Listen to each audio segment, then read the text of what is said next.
Shalom, giving all praises, honor, and glory unto Yahweh, Bahashem, Yahweh Shai, Bahashem, Rakakodash. Double honors unto the elders and apostles of great millstone at all and shalom to all of the 144,000 elect men of the nation of Israel and the rest of the elect destined to be saved. I'm the Brother Caleb from the GMS England London Forecasters Camp, back with another lesson to help edify those of which I spoke of, which is the elect. Always like to start by saying that we are the real Hebrew Israelites, and the real Israelites, these so-called Negroes, Latinos, Hispanics, Native Americans, West Indians and West Africans predominantly, but you will find Israelites that do look like the other nations, because we as a people have been scattered among all nations through our various captivities.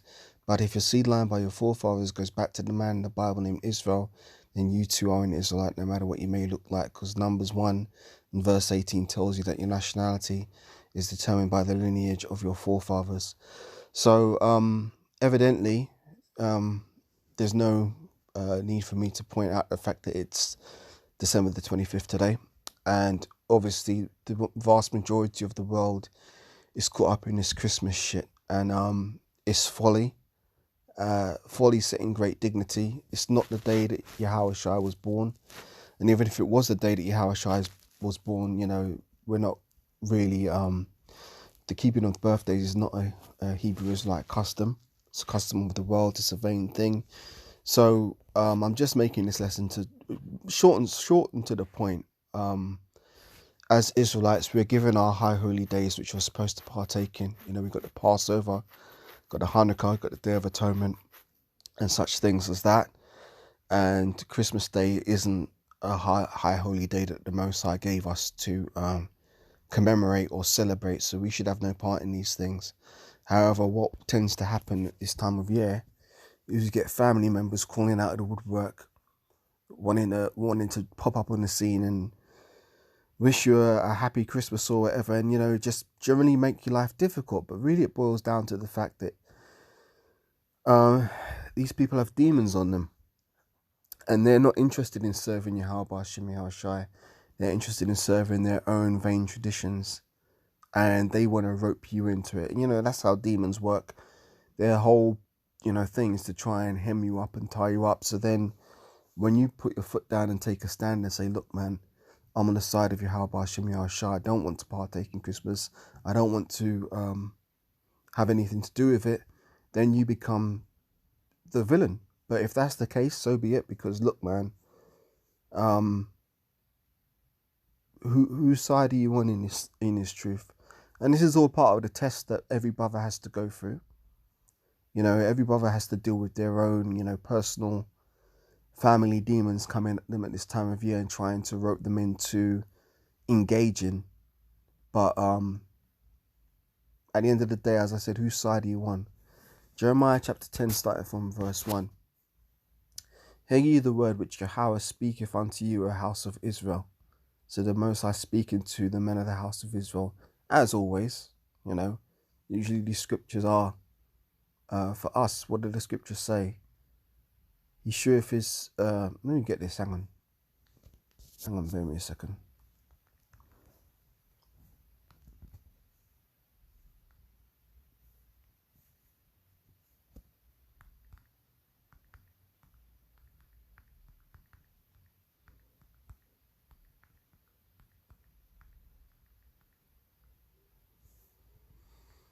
Bear me a second, just find the precept.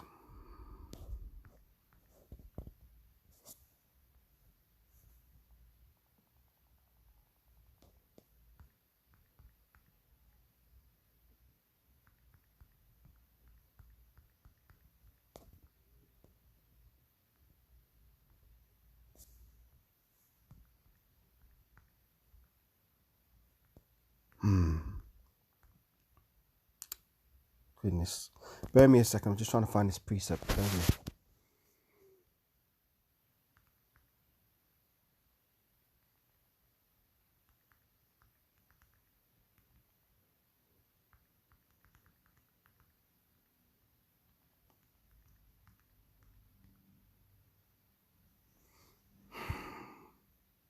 This is it. This is it. Psalms 147, starting at verse 19. It's lucky I just had to pull it up. Here we go here. Psalms 147:19.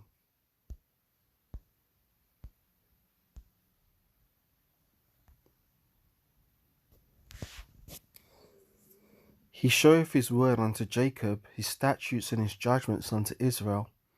He hath not dealt so with any nation, and as for his judgments, they have not known them. Praise ye Yahweh. So look, man, the Most High showed his laws, his statutes unto Jacob. So we're the descendants of Abraham, Isaac, and Jacob, and his judgments unto Israel. So, you know, Jacob later, his name was changed to Israel. So we are the descendants of Israel. So it's on us, man. It's on us to execute these statutes and judgments which we've been given. So it says, "He hath not dealt so with any nation, and as for his judgments, they have not known them. Praise ye Yahweh." So as men of the Lord and of the hopeful elect, we're supposed to be operating on a higher level, man. The people of the world, they've got their own thing going on, but we're not of the world, you know, and that's not through choice, it's through election. You know, the elect are going to be the ones who are going to take a stand for the Lord, whereas everybody else, they're going to follow after the customs of the world, which are vain. So let's go back to Jeremiah chapter 10. Starting at verse 1, it says this: "Hear ye the word which Yahweh speaketh unto you, O house of Israel. Thus saith Yahweh, learn not the way of the heathen, and be not dismayed at the signs of heaven, for the heathen are dismayed at them. For the customs of the people are vain. For one cutteth a tree out of the forest, the work of the hands of the workmen with the axe. They deck it with silver and with gold. They fasten it with nails and with hammers, that it move not." So they're talking about the Christmas tree there. You know, the work, was it the pine tree or whatever? Can't remember what it's called, forgive me. But the tree they use is the Christmas trees. You know, they cut them down, you know, and they deck it with silver and with gold, and they fasten it with nails and hammers that it move not. They are upright as the palm tree, but speak not. They must needs be born, because they cannot go. Be not afraid of them, for they cannot do evil, neither also is it in them to do good. For as much as there is none like unto thee, O Yahweh, thou art great, and thy name is great in might. Who would not fear thee, O King of nations? For it doth appertain, for to thee it doth appertain, for as much among all the wise men of the nations, and in their kingdoms there is none like unto thee. But they are altogether brutish and foolish, and stock is a doctrine of vanities. The stock is a doctrine of vanities.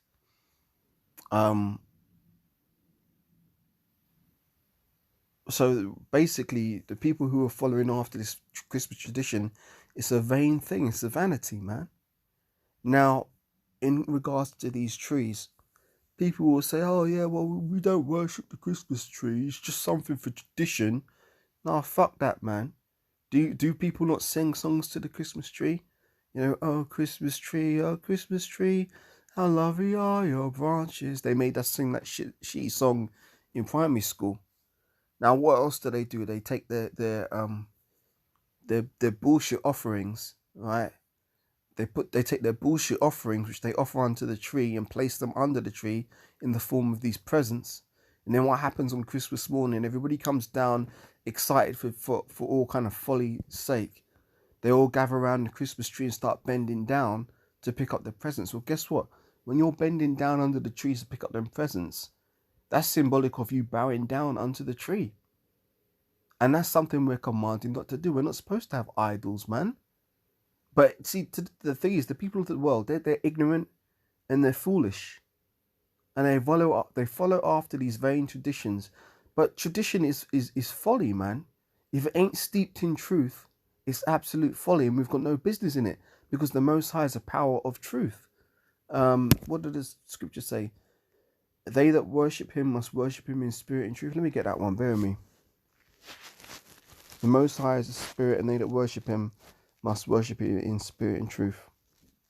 Hang on.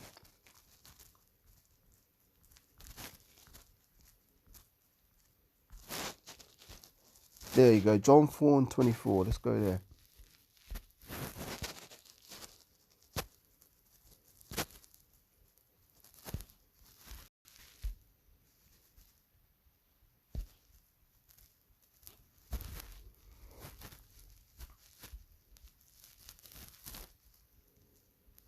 There we go. Oh, here we go. It's beautiful. Exactly what I want, right? Let me start from John 4 and 21. How shall I say unto her, Woman, believe me, the hour cometh when ye shall neither in this mountain nor yet at Jerusalem worship the Father. Ye worship ye know not what. We know what we worship, for salvation is of the Jews. So, we're not ignorant of the power that we worship. How do you get to know the Most High and His Son? Through studying the scriptures. How shall I say? Lo, I come in the volume of the book, it is written of me. So we're not ignorant to our powers. Those of us brothers who are of the hopeful elect, we've taken a diligent search to find the Lord.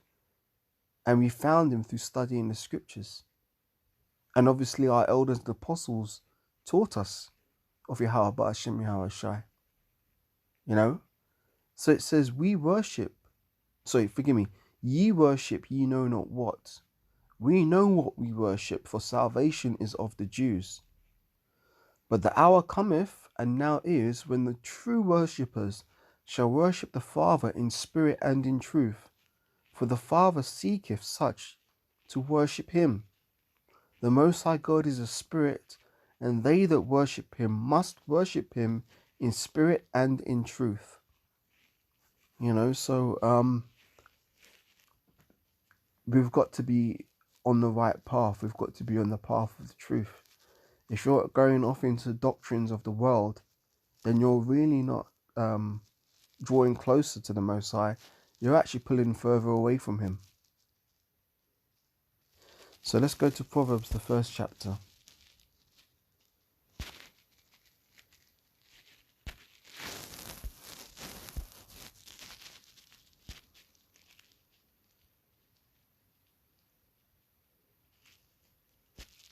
Proverbs 1 and verse 7 says, the fear of Yahweh is the beginning of knowledge, but fools despise wisdom and instruction. Jumping down to verse 10. My son, if sinners entice thee, consent thou not. So a lot of Israelites are wicked, and they want to be sinners. They want to commit idolatry by following after Christmas Day. And they're going to entice you to try and consent with them. But hey, guess what, man? That's the part of the test that every Israelite has to go through. Because look, man, what did Yahweh say? Your enemies shall be they of your own household. So at this particular time of year, if you don't want to be social, if you don't want to partake in the folly of this season, guess what? Your household, your family is going to start to look at you as an enemy. Because what are you doing? You're being a killjoy. They're trying to get all giddy and yippee yay, hooray, Christmas. But you're like, look, man, we shouldn't be doing this shit, man. This is going off according to the scriptures. Do you think they're going to look at you with a warm, loving look and a warm embrace? Because no, you're essentially pissing on their parade. You're basically becoming a killjoy. So then, rather than look in the mirror and be like, hey, look, you know what, man? Let me respect the fact that this person doesn't want to partake in this custom of the world, which we all know to be a vain tradition, which we all know to be pagan. We can't, look, man, this isn't flipping like, the 60s when information was hard to come by. The information's all out there. We all know that this is a wicked, satanic, high holy day. But yet, because of tradition. You know what it really shows? It shows that the people of the world, they're weak-willed. They're weak-willed, and they get caught up in the emotions of the stupid, fake, vain emotions of this season. If they were strong, they'd be like, you know what, man, I'm not going to be swayed by this. I'm not going to feel pressured to, send people Christmas cards and all this kind of other bullshit, man. But you know what does the scripture say? To he that overcometh. We've got to overcome the world. We're not supposed to be consumed by the world. We're supposed to overcome the world. Let me get that in That'd be Revelation 2, maybe.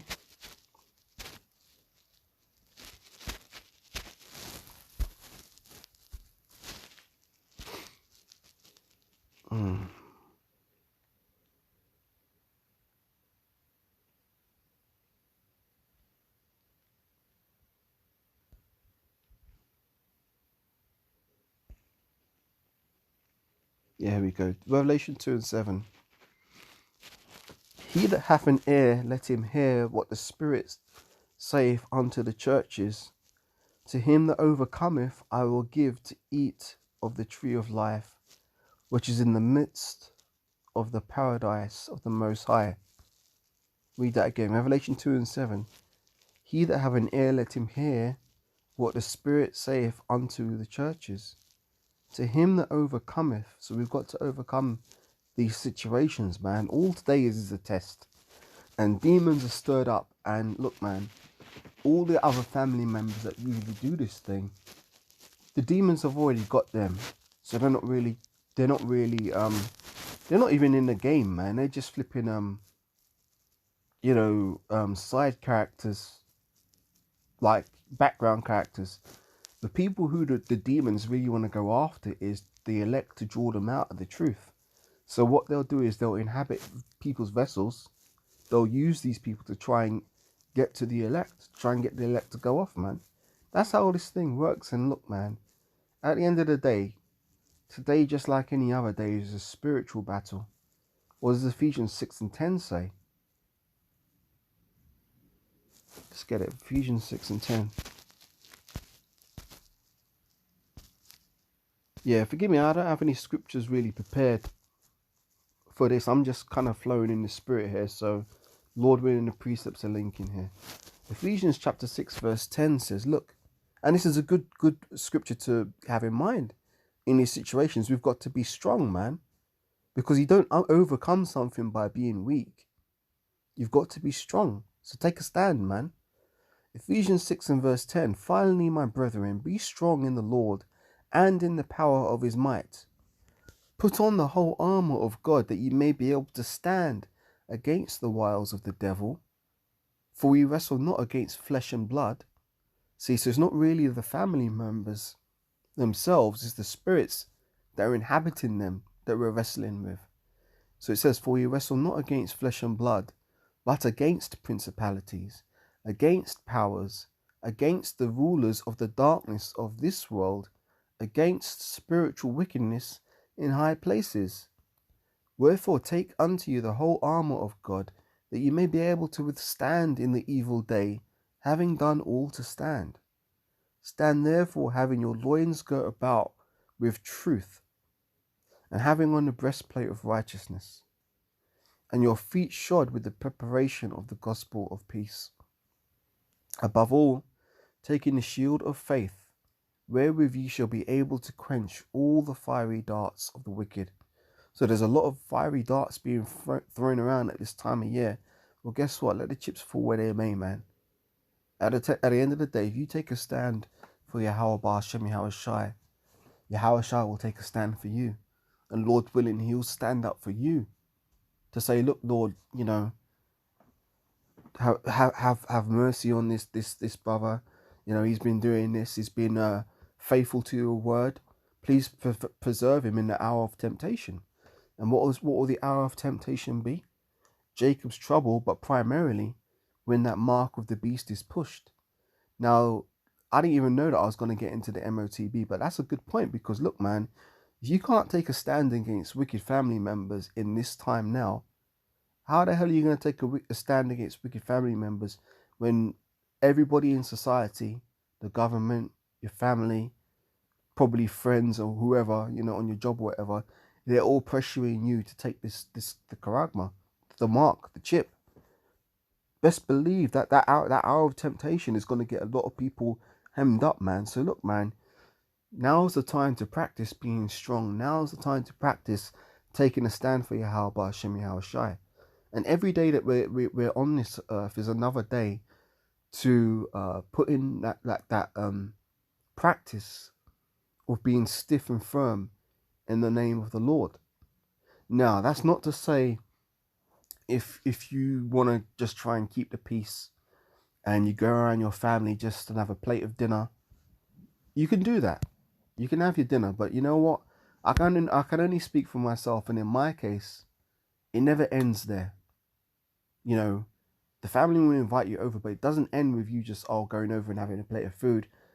They try and rope you into the whole thing, the whole gift giving thing, putting on the stupid hats, popping crackers. You know, you're basically doing everything that these traditions say you would do to celebrate Christmas. But then they try to say, oh well, we're not really celebrating Christmas. It's all vanity, man. And look, man, it vexes my spirit because the Most High ain't a joke. The Most High is a power to be feared. And what did he say in Exodus the 20th chapter? Going back to the 10 Commandments, man. I'm gonna go here now. Exodus 20, starting from verse 1, man. Because Father Christmas didn't deliver us from ancient Egypt, man. Father Christmas isn't going to deliver us from the coming destruction of Babylon the Great. Baby Jesus didn't deliver us from ancient Egypt. Baby Jesus didn't deliver us from, isn't going to deliver us from the coming destruction of Babylon the Great. And when I talk about baby Jesus, I'm talking about the baby Jesus that the Christians worship. As I said, they don't know what they worship. We know what we worship. We worship Yahweh or Yahweh Shai. And Yahweh Shai isn't baby Jesus. Yahweh Shai wasn't no baby Edomite born on the 25th of December. Yahweh Shai is a completely different character, man. That's why we don't use the name Jesus. You know, when you're ignorant and you're in the world and you're in Christianity, that's the only name you know. But we know, according to diligent research, that the letter J didn't even exist until the 1600s. So what were they calling Yahweh Shai back then? Well, in the Greek it would have been Jesus, but Yahweh Shai was a Hebrew. When he knocked Paul off the horse on the road to Damascus, what language did he speak to the Apostle Paul in? In the Hebrew. And he said, Saul, Saul, why persecutest thou me? Is it not hard to kick against the pricks? So Yahweh Shai directly contacted the Apostle Paul, who was Saul before, Saul. But Yahweh Shai manifested himself to Paul. He made him blind, and Yahweh Shai dealt with him directly. And when he spoke to him in the Hebrew tongue. So Yahweh Shai had a Hebrew name. So it was Yahweh Shai, not Jesus or Jesus Christos. So we're going to go back to Exodus 20 because Yahweh Shai did actually have a part in delivering us from ancient Egypt because he was the manifestation of the angel of death. So again, that shows that Yahweh Shai is not to be toyed with or played with, man, and neither is the Most High. The scriptures clearly tell you that the Most High is a man of war. So let's read Exodus 20, man. This ain't no game, man. See, this is the thing. People in the world don't understand the faith of the elect. It just seems like, talk, just vain talk. Oh, he's talking about that Bible again. Oh, what he's saying is never going to come to pass because they don't believe. But you know what? Faith is the substance of things hoped for, the evidence of things not seen. And faith is a gift from the Most High and is created with the faithful in the womb. So the portion of faith that the elect has is far superior to the faith or the lack thereof that the rest of Israel has, because not all Israel is of Israel at this particular point in time. So they don't understand our faith. They think it's just vain talk. So therefore they can't get with the program. And I was talking to a brother last night, another brother in the camp, and I'll use this analogy and I'll bring it out here. I said to him, look, man, in regards to Christmas and everything, we're dancing to a different beat. We're moving to a different beat. For those of you who may understand music, some of you may not, but I'm kind of into music and stuff, so I think about these concepts in terms of analogies. So with music, you've got different time signatures, right? So timing would be the pulse or the rhythm of the music. So for example, you have what's known as common time in music, which is 4 beats in a bar. A bar is like a Music's measured in bars. So in a bar, you can have a certain number of beats in it. You could have 5 beats in a bar. You could have 3 beats in a bar. You could have 2 beats in a bar. You could have 4 beats in a bar. So the most common time signature, right, is to have 4 beats in a bar. So like 1, 2, 3, 4, 1, 2, 3, 4. You know, you have that kind of rhythm in the music. That's called common time. That's the most common time signature. So let's say the elector move into that time signature. 1, 2, 3, 4. 1, 2, 3, 4. You got the rest of the world and the rest of Israel, which, you know, or of the not of the elect, they're moving to a different beat. They're moving to a 3 beats like bar. So that would be what was known as a waltz. So that would be like 1, 2, 3, 1, 2, 3, 1, 2, 3. That would be their rhythm. Now you can't mix 2 time signatures, otherwise you're gonna have chaos. So the point of me using this analogy is that the elector move into the beat and the song as ordained by Yahweh Hashem Yahweh Shai. The rest of Israel, they're dancing to some fucking other tune, man. You know, they're dancing to some wicked 3/4 waltz. We can't dance together because it's gonna be off. You know, we're moving on a 4/4 time, they're moving on a 3/4 time. Well, guess what, man? Let them stick with their 3/4 time. Let them congregate with their people because they're of the world. And no matter how many times you try to say, I'm sorry, I don't celebrate Christmas. Please don't wish me happy Christmas because I don't want to be part of it. I just leave me alone, please. They don't want to do that. And this is where it comes into disrespect. Not only are they disrespecting their Heavenly Father by not keeping to His word, which we're commanded to do. What did us Israelites say at Mount Sinai when Moses sprinkled the blood upon us? Roughly paraphrasing, we said, all that thou hast said we shall do. Well, guess what? We fell short of that covenant. That's why we're suffering the curses, man. And I don't know about you, but I'm fucking sick and tired of suffering curses, man. So why on earth would we not be scared to add sin unto sin by partaking in the folly and foolishness, man? But you know what it is? The ignorant want to stay ignorant, and the Most High doesn't like ignorant people. The Most High has a power of knowledge, and knowledge comes from wisdom. But wisdom is like unto her name, and she's not manifest unto many. There's a lot of people that wisdom, a lot of jakes that wisdom looks at with disdain, man. And she's like, I want nothing to do with you, man. Because she sees them as wicked and reprobate. And the scriptures say, wisdom will not enter into a malicious soul, nor dwell in a body that is subject unto sin. So a lot of these family members, it can be hard in the flesh. Oh, my mum's wicked. Oh, my dad's wicked. Oh, my auntie's wicked. In the flesh, it's a hard concept to take. But in the spirit, it's not a hard concept to take when you understand the program of the Most High. Let me bring it back to the precept. Exodus 20, starting at verse 1, says this. And the Most High God spake all these words, saying, I am Yahweh thy God, which have brought thee out of the land of Egypt, out of the house of bondage. So we owe a debt to the Most High, man. Even if the Most High didn't deliver us from Egypt, we still owe a debt to him, man, because he's the Father of spirits, man, and he's worthy of praise and honor. And he gave us the guidelines of what we should do in order to live successfully on the earth. It's not up to, in my feelings. Fuck your feelings, man. What do the scriptures say about people's feelings? The heart is deceitfully wicked. Who can know it? When you're going on your feelings, you're not using your logic. Now that's the realm of women. Women are supposed to be all caught up in their feelings and their emotions, but men are supposed to operate on truth.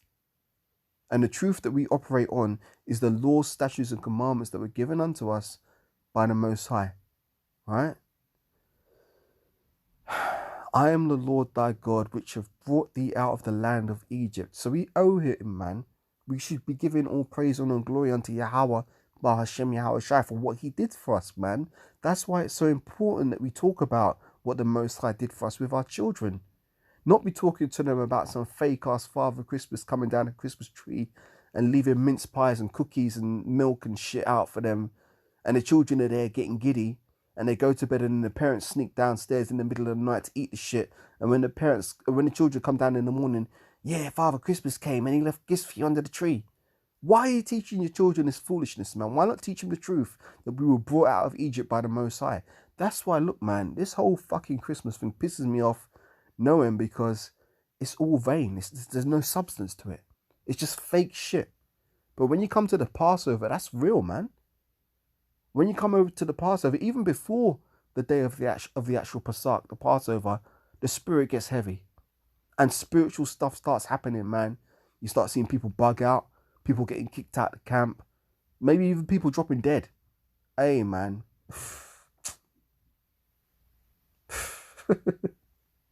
Not to get too deep into my own personal business, but, you know, my mum died around the time of the Passover. It's a very heavy spiritual time, man. And it ain't no joke, it ain't no light thing. Now, thankfully, my mum came to understand what I was involved in, and she supported me. You know, she supported me being in the truth. So it's not a sad thing for me, because now she's in the spiritual realm and she's in a better place. But to people who didn't have this truth, it was a devastating thing for them, because they couldn't get it. They couldn't understand it. They don't understand how the Most High deals and operates. But look, man, the scriptures talk about they've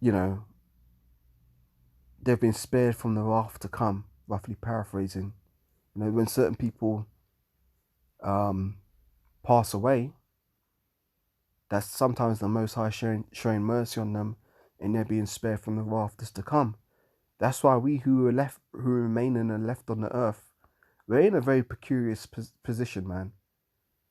We're in a position where our backs are to the wall, and if we don't dance to the tune of the Most High, our asses could end up going up in flames, man.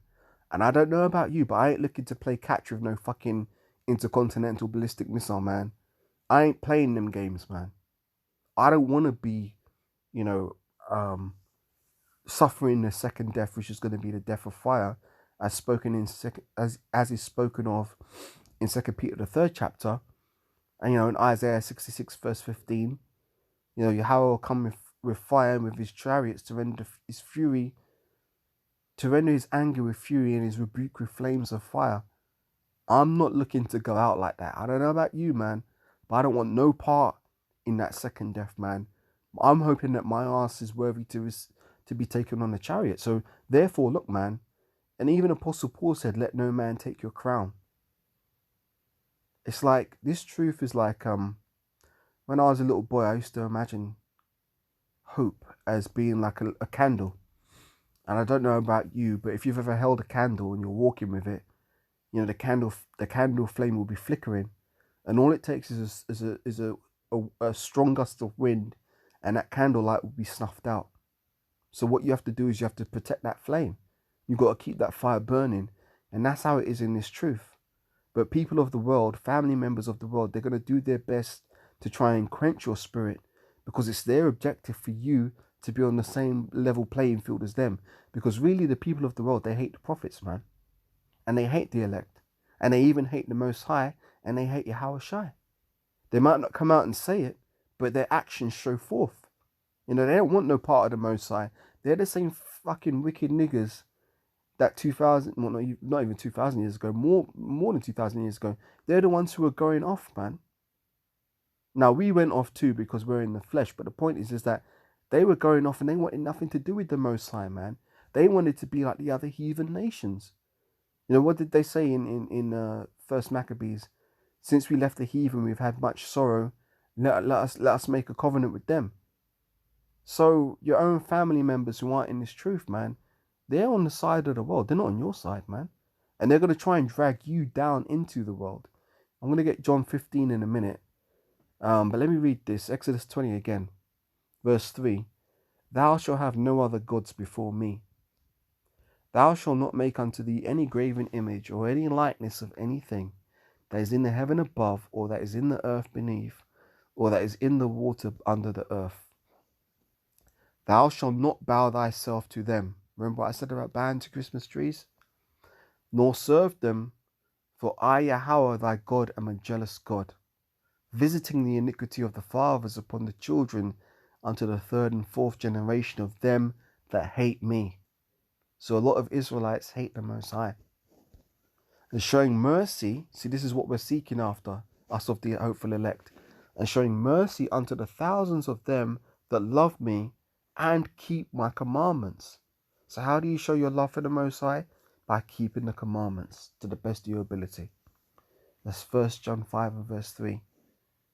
I'll get that in a minute.